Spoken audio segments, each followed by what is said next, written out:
Guys, বাইরে খুব বৃষ্টি পড়ছে। আমরা জানি না, দেখো আমাদের বাড়িতে কে আসছে।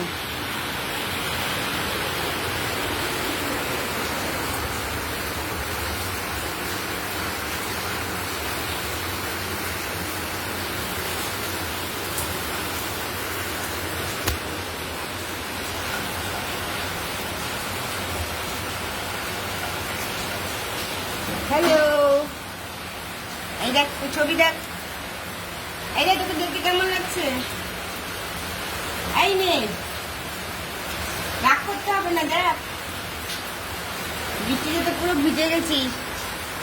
এই দেখ, এই দেখ, এই দেখ, দেখ তো সেলফি। ইয়েস, এই তো।